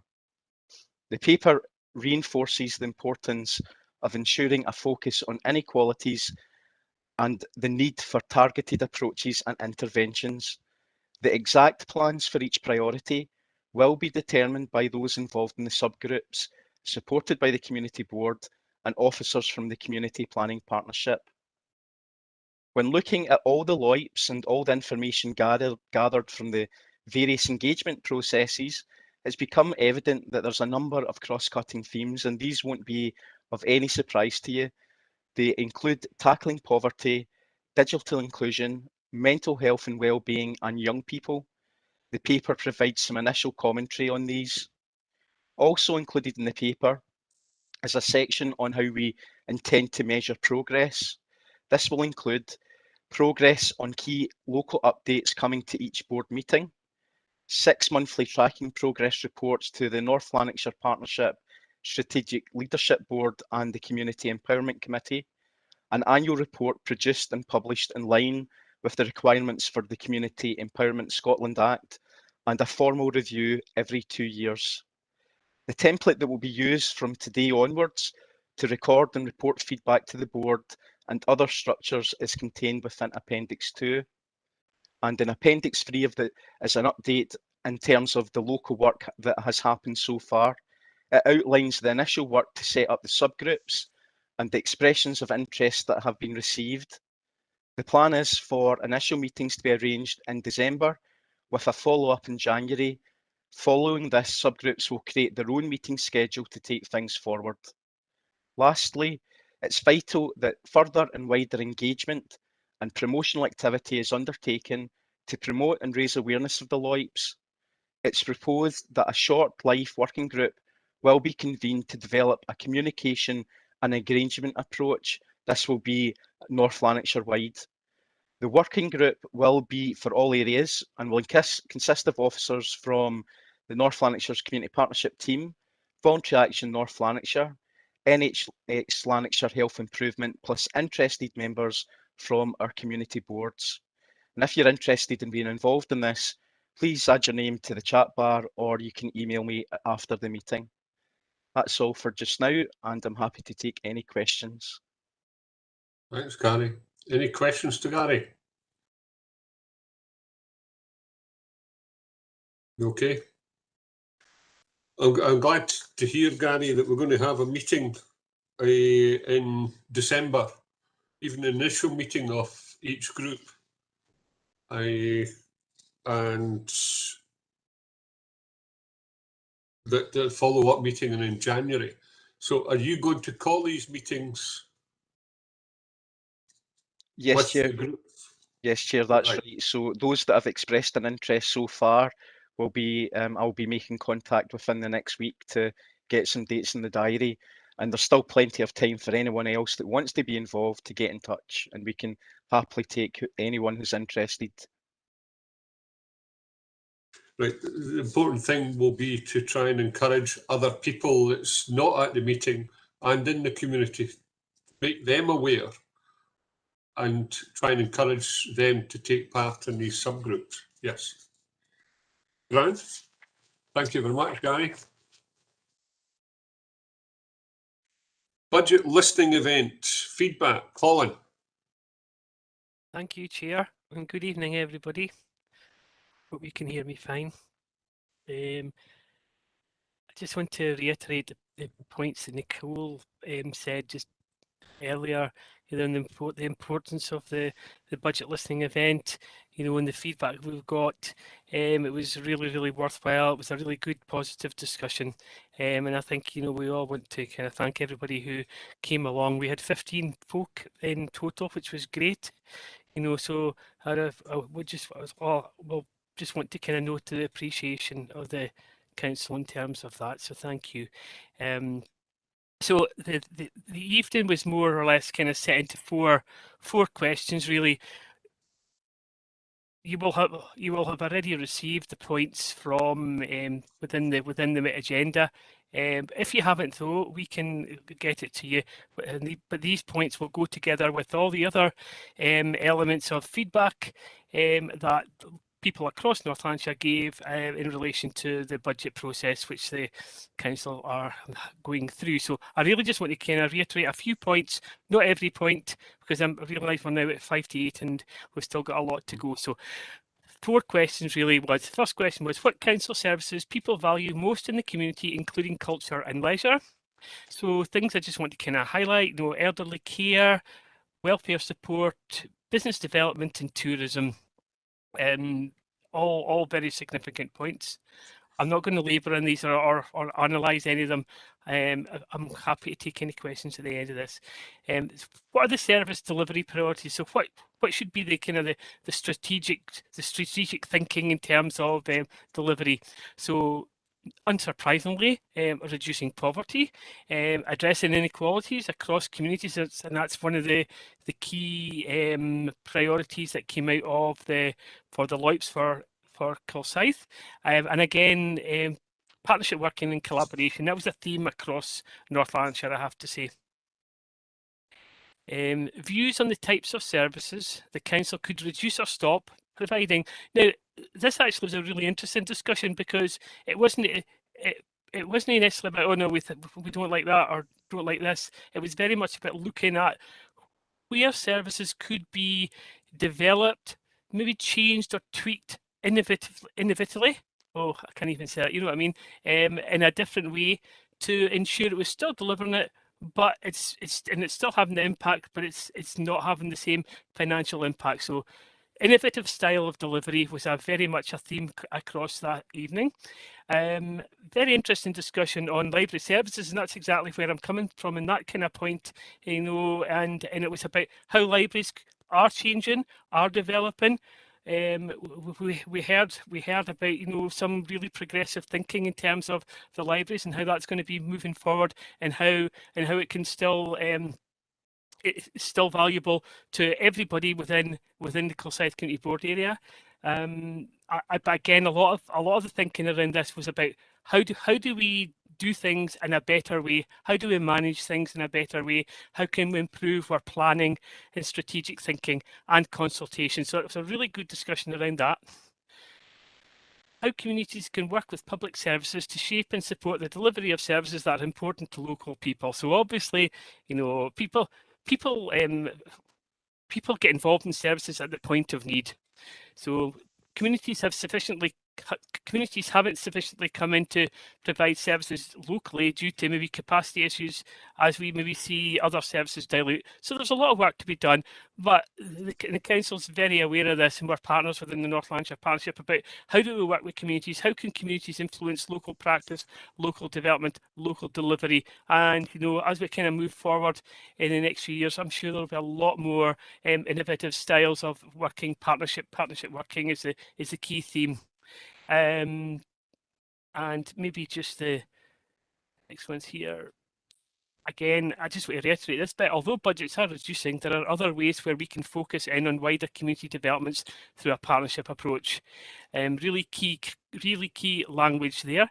And actually quite a good point here was, if the council aren't going to be delivering a service or in some way changing it, you must be crystal clear to communicate it to the local community about the impact and the reasoning. So it's an actual, we need to make sure we'll let people know the reasons for things not being able to be done and the kind of the evidence behind that. And there was just some kind of other points raised at the very end. Very much about kind of in terms of the kind of a lot of the financial position. So there was a discussion in and around that. So one thing I maybe just want to kind of highlight was that maybe people are, you know, maybe confused about maybe the council's reserves policy. They see an amount and they think, why can't you use that? But there's reasons why that can't be done, and it's all to Audit Scotland. So there's different ways of having to kind of ensure there's your finances are financially viable.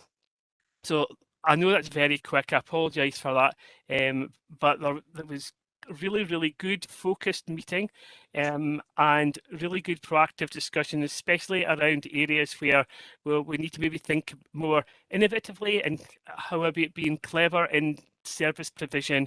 And I think, you know, that was really effective discussion. I think we all enjoyed, and in fact it went on for 2 hours, so it was really very excellent. So thank you to everybody for that. Thank you, Colin. Anybody got any questions to Colin? Nope. Right. Item 5, Recover NL funding update. Matt. Thanks, Chair. Be very brief on this, just to give you an update as to where we are with the Recover NL programme going forward. You'll be aware that earlier in the year there was an opportunity for groups to apply for materials and equipment, etc. That was the first stage in what we're doing in terms of Recover NL. The second part to that has been that we've done through the community partnership team has been a grants programme for groups to apply for funding to support the work they're doing in relation to, it could be summer activity, winter resilience, etc. So there's a number of things there that groups can apply for, but we have received almost 70 applications for that. We extended the timeline for that for groups coming in because there was a number of people who were just struggling with the timeline. So, but we're now in the process of almost completing those assessments, and the funding on those will be put out fairly soon to local groups who've applied for that funding. I think that's been a really kind of successful approach to utilising the funding in a very positive way. So that's something we're doing just now, and we'll get that sorted. So groups will be notified as soon as we can. Another thing we're doing again in conjunction with the Recover NL is further winter resilience work that we're undertaking. Some groups in this area may recall a few years ago we did winter resilience packs where groups, particularly in our more remote areas, took on board and hosted a winter resilience bag which had a number of materials in it, for example, snow shovels, gloves, torches, high-vis jackets, etc., to allow people to use that in their area in the event of any adverse weather events that the local communities could help themselves in relation to some of the issues that were being experienced. we are expanding that.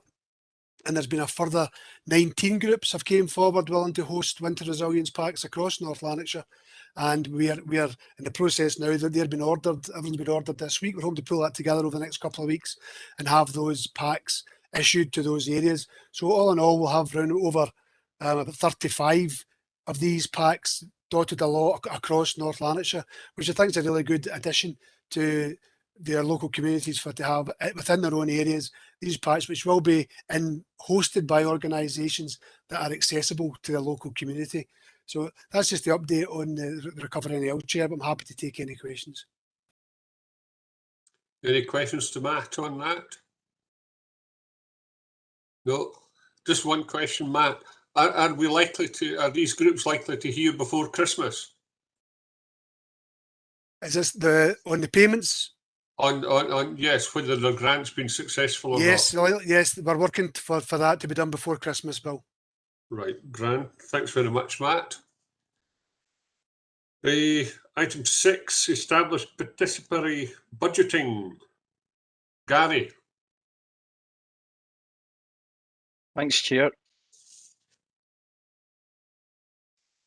So I sent out another briefing paper regarding participatory budgeting, and it briefly outlines and draws to your attention a proposal that was discussed at the recent council committee.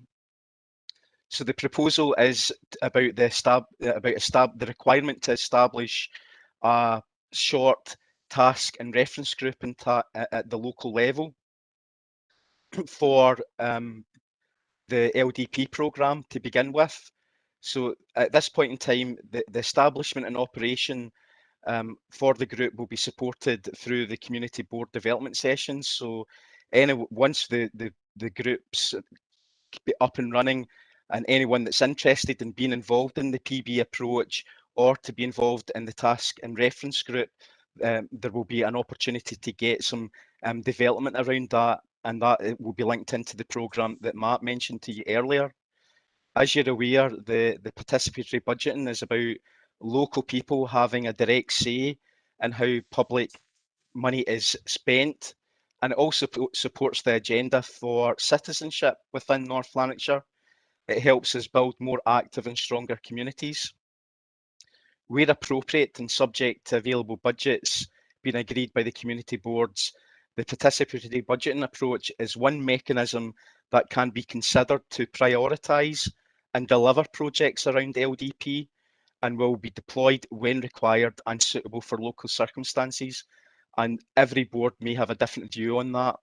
So going forward, the community board will direct the PB delivery, and this will be funded, as I said, through the LDP programme budget.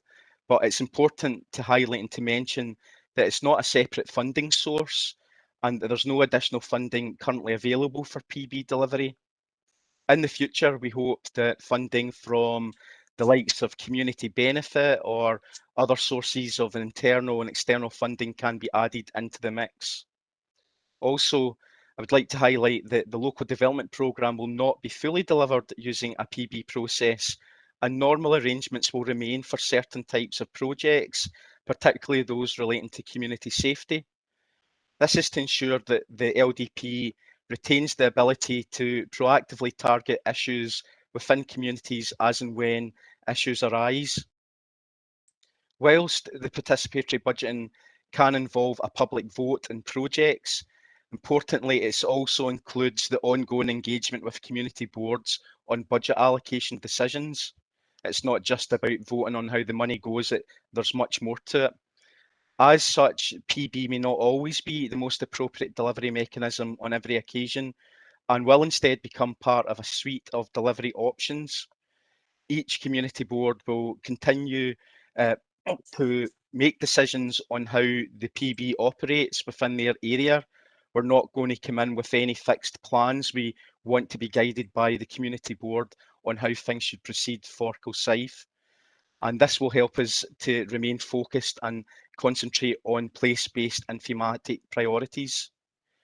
Where appropriate, our community board may decide that one of our proposed subgroups that we have already listed can take on the PB delivery role, but also there may not be a requirement to even establish a task and reference group, and this is fine also. The decision will be made locally, as I've said, by each community board to best reflect their local structure and needs. Whether an existing subgroup or task and reference group is created to take it forward, there is a requirement that a council officer is a member of this to both provide guidance and advice on the PB process and to ensure appropriate governance is in place. The community board is asked to consider the update and to approve the establishment of appropriate participatory budgeting task and reference group or similar, along with the governance processes with implementation supported through the community board development programme and by the community partnership team. I'm happy to take any questions. Thanks, Gary.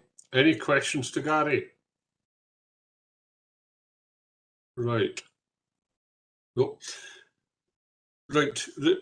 Obviously, the community board needs to make a decision on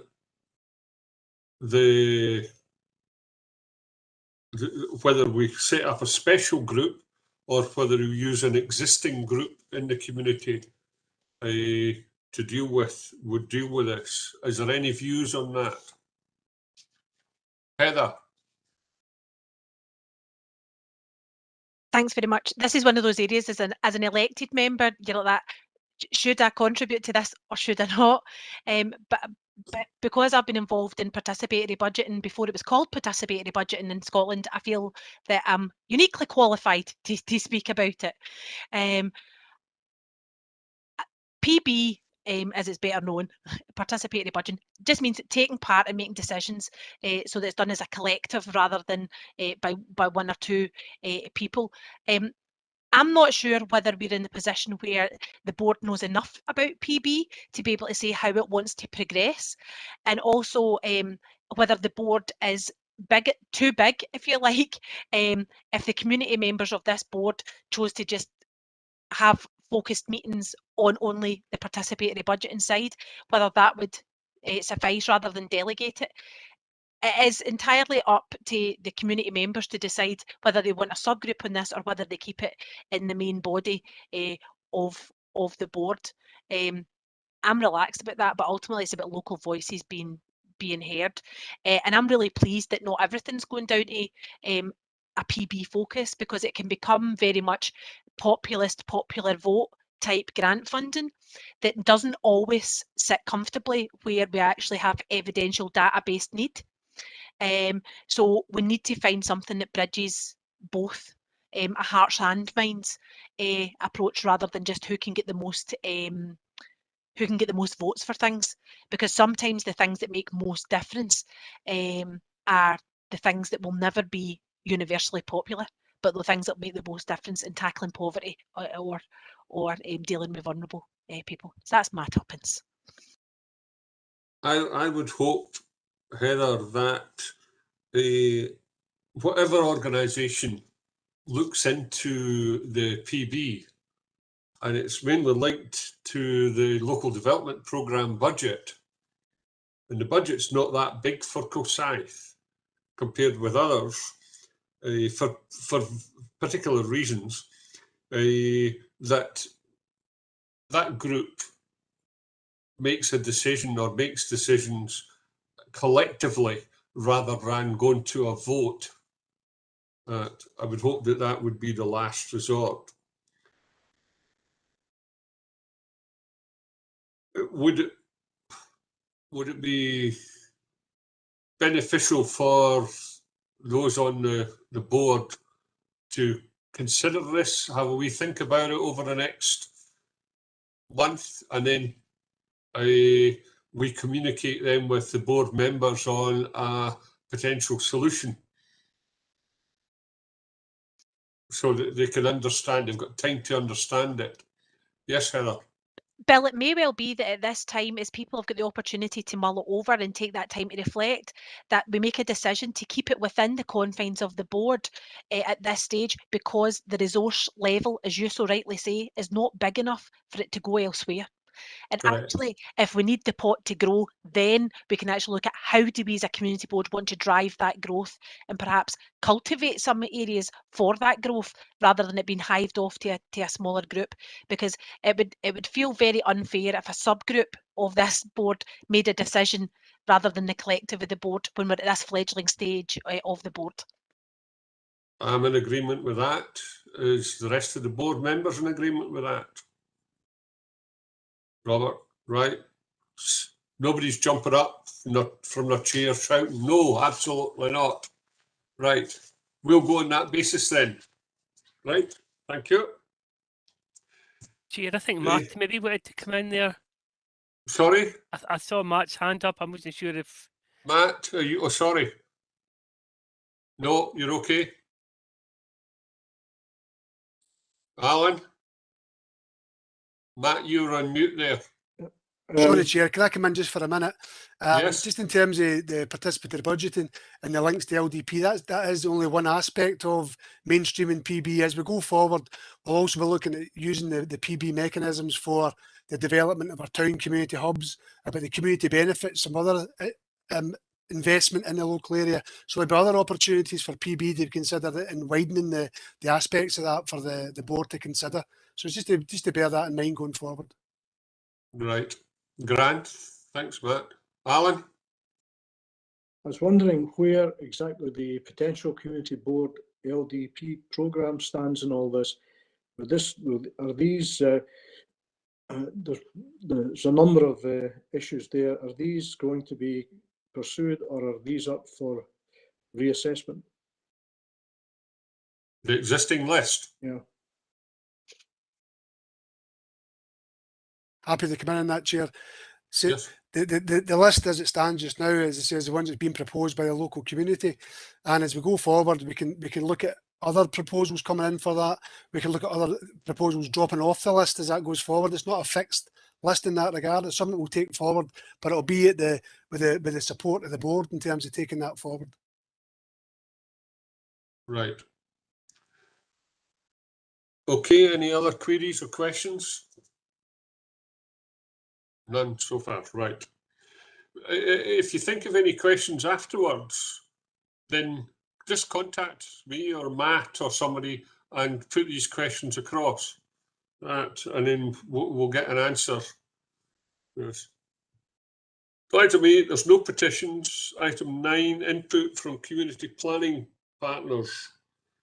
Well, we've got a report from the Scottish Fire, and there's nobody in attendance to speak to that report, so I'll take it as read.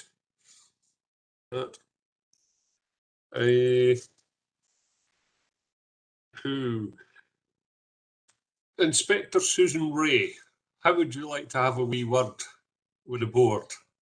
Thank you. Thank you, Chair, and thank you for your welcome and introduction to the meeting. Just by way of introduction to the group, I'm Susan Ray. I just took over from Neil MacLeod as Community Inspector for Kilsyth, Kilsyth and the Northern Corridor just in mid-September. So I'm very much kind of finding my feet at the minute. I'm glad to have my team back from COP26, and we're looking forward to kind of pushing forward with some initiatives in the kind of forthcoming months. So I'll give you, I'm kind of conscious of the time, but I'll kind of run through a quick summary of crime reports that have been reported from the last reporting piece since about the 1st of September. So for Ward 1, there has been a total of 136 crime reports. From that, there have been no crimes of serious violence recorded. 42 crimes of dishonesty, so that includes a kind of variety of things, including theft by shoplifting, 2 housebreakings and 2 thefts of motor vehicles. There has been 2 adult females who've been identified as being responsible for a series of thefts by shoplifting. And in relation to the recent thefts of housebreaking and motor vehicles, we have actually undertaken a local action plan which saw officers out in plain clothes and also uniform patrol doing sort of roadside stops in relation to hotspot areas, because we had seen a sort of spike in housebreakings across the kind of full of the ward areas, not just Kilsyth specifically. Included in those incidents was 13 road traffic incidents, and that was persons detected following proactive stops, and that included 2 truck drivers and also a male driving under the influence of drugs.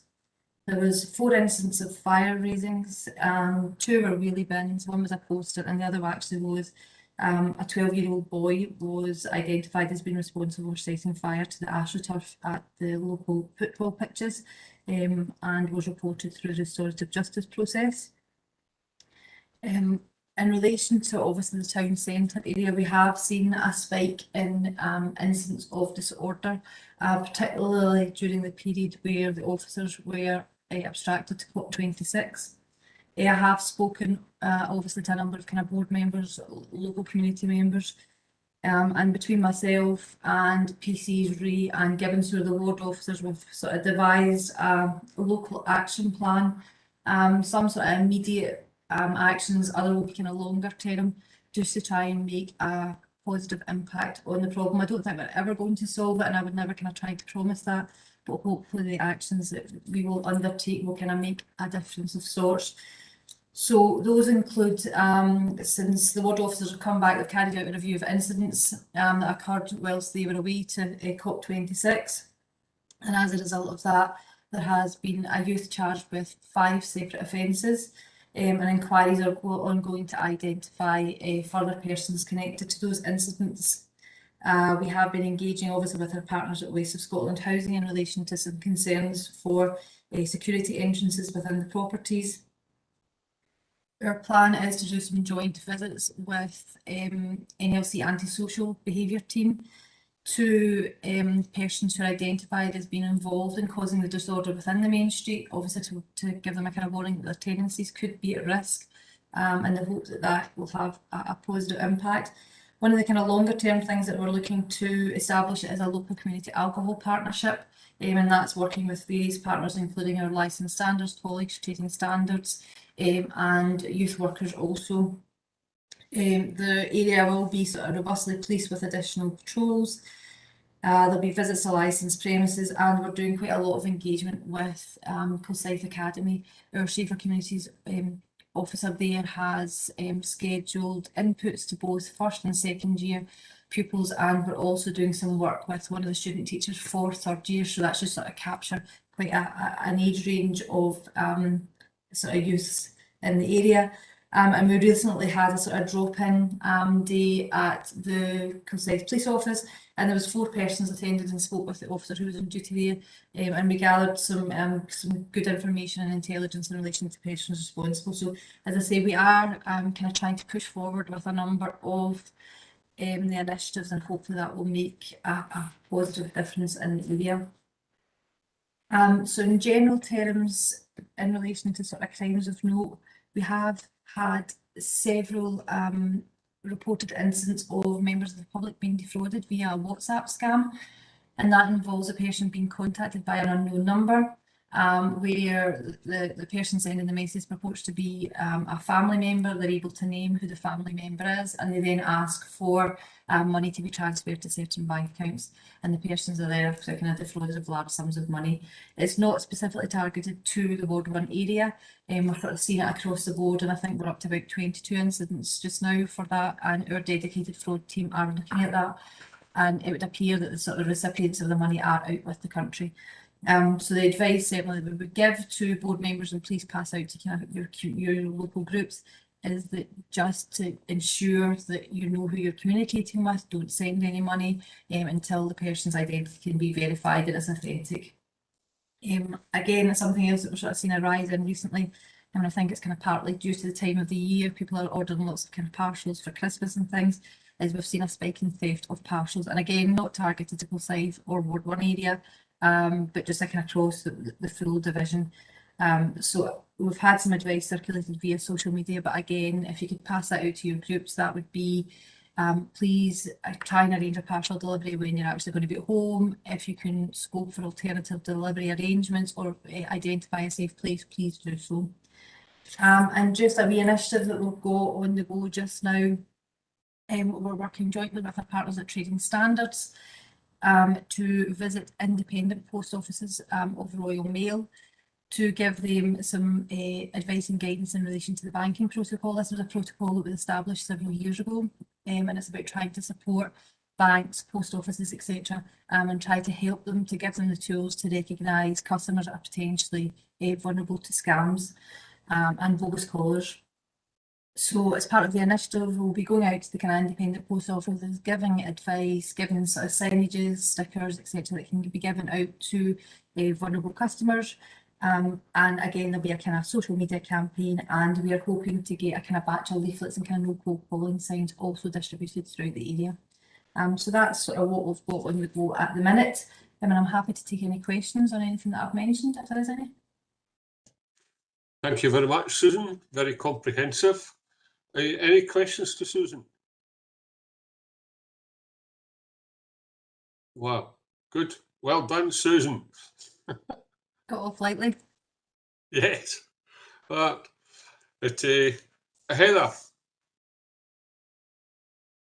Thanks very much, Bill. Thanks, Inspector. I appreciate your update.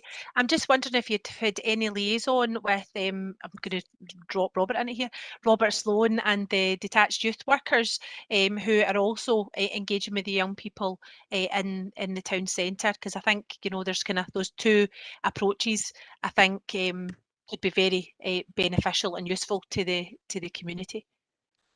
Yes, thank you, Councillor. Yes, Robert and I actually had a meeting during the week, which was very beneficial. What I would actually say is not all of the disorder calls in the town centre are related to youths. There have been a number of incidents recently which have been proportioned to adults. So as part of the kind of plan, yes, we will be doing kind of work with Robert and his team. And obviously I'm kind of hoping that Robert and his team will be able to kind of come on board for the community alcohol partnership also, that we're planning to run for the kind of longer term. But obviously as kind of part of the sort of ongoing action, we will be doing kind of a series of visits to licensed premises in the area also, to sort of give advice, assistance and guidance. As I say, it's not all just purely based on the kind of young people within the area. But yeah, Robert and I will hopefully, along with the kind of ward officers, establish a good working relationship going forward, and we can sort of see where we can jointly work together. Robert? Thanks, Chair. Just to elaborate a wee bit on what Susan said there, and to provide a kind of short update with regards to youth work before I have to dash away at 8:30. I'm actually in Garrowvale tonight. We did have those conversations, and another couple of ideas we spoke about with Susan was the Fearless campaign, and we're looking into that, which is a kind of social media based on the kind of Crime Stoppers sort of kind of view and outlook and things. With regards to the youth work that's happening at the moment, I think at the last community board meeting I reported what we were doing. There's been a couple of changes since then, and Heather mentioned the detached work there. The detached work finished, that was a Friday night, finished a couple of weeks ago. It finished for a couple of reasons. One was a kind of time of year, and when it got to this time last year and the weather changed, we were quite often out 3 or 4 hours of a night and would meet no young people. So that was one part, but I think the main part was the youth work staff felt they had engaged enough with some young people in the Friday nights that we would look for to provide something indoors for that particular group of young people. And we had our first night last Thursday in Garrowvale. It wasn't an all successful night. We had a few issues with some damages and some behaviours and attitudes, but we also had some very positives come out tonight. And when I say positives, I'm talking about things like, you know, sort of kind of peer challenging and things like that. You know, if we carry on with that behaviour, we're all going to get thrown out, sort of thing. So we've made a start with the young people who tend to congregate at the top of Main Street, Market Street, and hopefully that goes forward. And that we've got some ideas for the new year with regards to, but the main concern with that group, and that's the group we're talking about with the main problems in the town centre, is getting them to sort of kind of abide and go with the rules in and around the centre, because that was a main issue last week. So we're focused tomorrow night is to further engage with these young people and to spell out in no uncertain terms what the rules are for every centre user around the centre.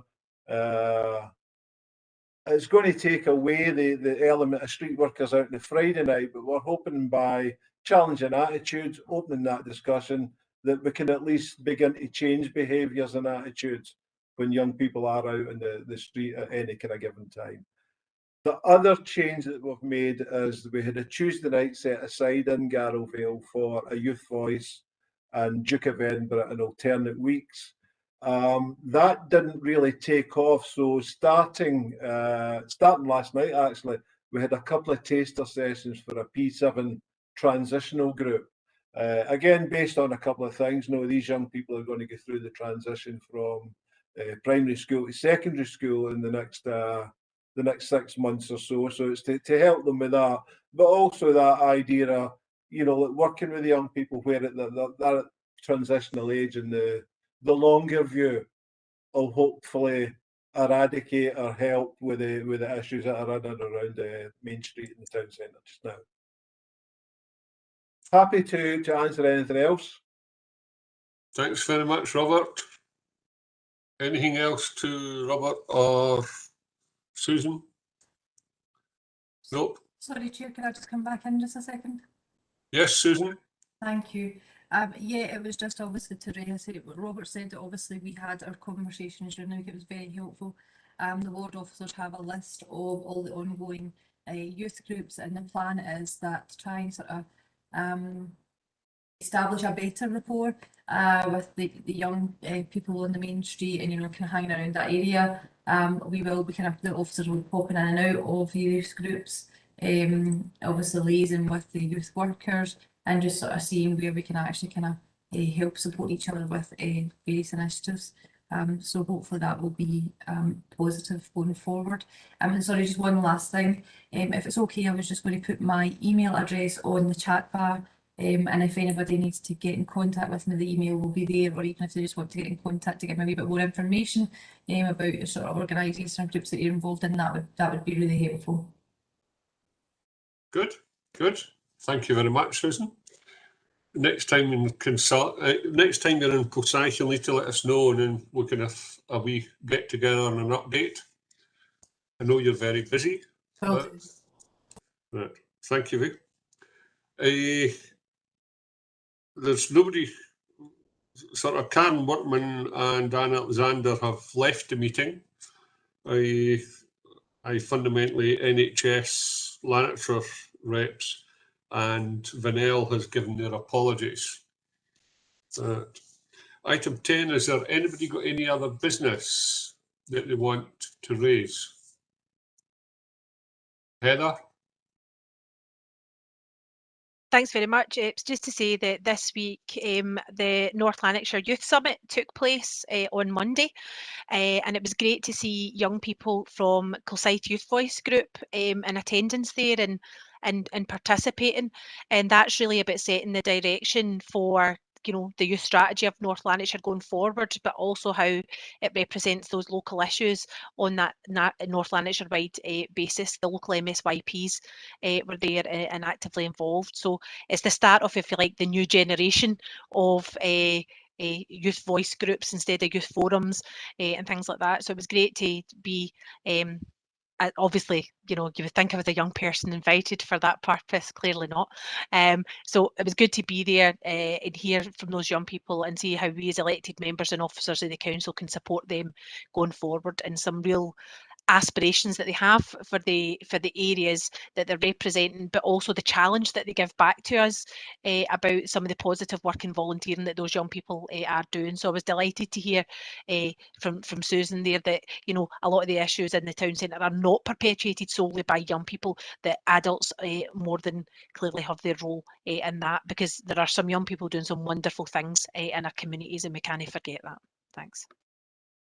Thank you, Heather.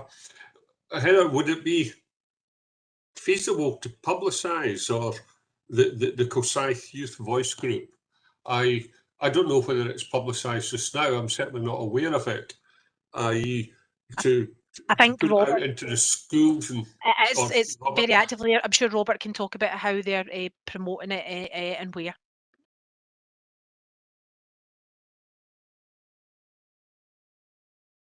You're on mute, Robert. I'll just give a quick update, Bill. We've got a couple of members. It's a group that's in its infancy. We've got a couple of members for our group in Kilsyth. We've got a couple of members of our group in Croy. But it's not just about council youth groups. This is about any sort of kind of youth organisation and any youth groups that young people may participate and take part in. So we have a list of names, addresses and groups and organisations of which there'll be a letter going out from the Youth Voice group as it is at the moment, looking for representation, views, opinions from all the other, local and voluntary groups in the area. There's been a survey done by the Motherwell Youth Voice group, and that's been replicated in Airdrie.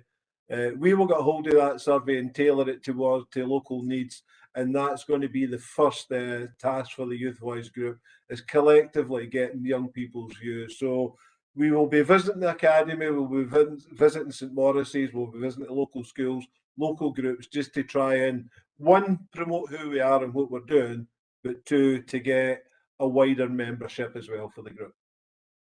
Excellent. Thank you very much, Robert. Grant?